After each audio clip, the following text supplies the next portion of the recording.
Well played, Stuart. Cheers. Congratulations. Well done. Cheers. Well done. Let's just deal with what it was like to fend off Gary today, because obviously we know, obviously he's the seed, but you're a former champion. What was it like, especially when he came back at the start of the second session? Yeah, he made a great clearance first frame. I was 40 up, put a good red in the middle. I just tried to stay calm. I'm like, I wanted 2-2 at the break. I got 2-2. So it was no, don't sort of like panic. Yeah. Sort of take your time. And I just sort of took the game to him, and he obviously missed a few most of the day. But I punished him when I got the chance. Yeah, I thought your scoring was really well. Your pot success was at 92% across the match. How did you cope? Got to ask you about the black at the end of the session. How did you cope with that? How did you not let that frustrate you? Because, like, as a player, you'd be spinning after that. You know, I'm spinning for whatever 5 hours or whatever it was. It was.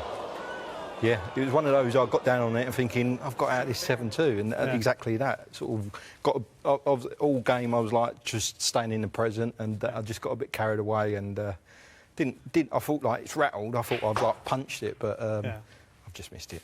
I love the reactions to that. I don't know if we could see it again, because the chap behind you... I think Stuart wants to see it again, to be honest. The guy behind you, his reaction, the chap who has hair similar to us. The way he reacted. But your reaction as well. I was like, no, what?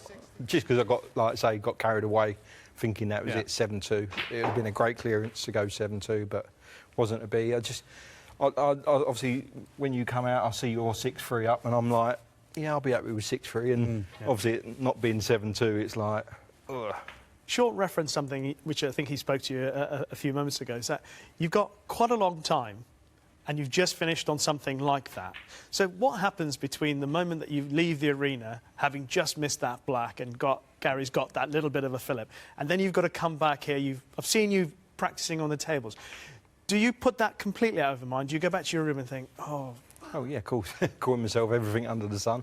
But I've got a good team behind me, obviously Chris, your former coach. Obviously, my mum and dad are here. So how do they get it out of your mind? How does it happen? They didn't. We just kept on and on all about it. I just called myself an idiot or whatever. And, yeah, it's just... until we got back out there, it was always going to be on my mind. It's one of those situations that if you get out there and start tonight's session nice and win the first frame, it's gone. But that's not what happened. As he started to come back, you know, were you sat there thinking about it? Yeah, of course, yeah. I'm like, yeah, 7-2, it's over. Yeah. 6-3, and then he's obviously made it 6-5, and you're like, this can't happen, surely. But so lucky for me, I sort of kept myself attacking the balls, and We've been talking about the quality in these matches in the first round. Neil Robertson tried to qualify, he didn't. Former champion, your former champion, you had to qualify. 2 tough matches with Stuart Carrington and Louis Heathcote that you had to overcome to get here. What does it say for the state of the game when you're doing that? And how much does the qualifying actually help going into this first round? Yeah, definitely. Yeah, I felt sharp. You could see Gary, first couple of frames, he tried to settle. Obviously, I pinched a frame on a respot, and then he was under it all day. He just didn't settle 4-0. I couldn't have asked for a better start.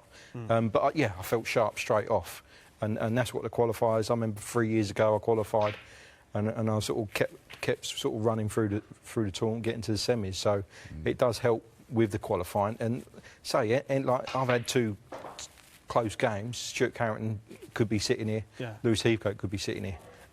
Luckily, I just held myself together at the right time and got through. Yeah. And how are you feeling about your form? Every time somebody wins this title, we always think, well, they can find that, they can come back, they can win it again. That's the kind of expectation. Do you still believe, genuinely believe, that this is within your remit still, that you can win it? Knowing that you've won it, of course, it's always deep down. It just seems to be harder and harder as I'm getting older to find that form. I've got no expectations. It was nice to get through that first round. I'm still trying to find sort of fight for my top 32 place. I think I'm 33 at the moment.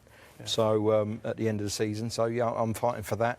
But yeah, I feel like I feel a bit nervous. Felt like a little bit sort of tight in the back arm, and I maybe feel like I'm 21, 28 points worse off than 2015, but it's still in there somewhere. It's still coming out every now and then. well, we hope to see more of it.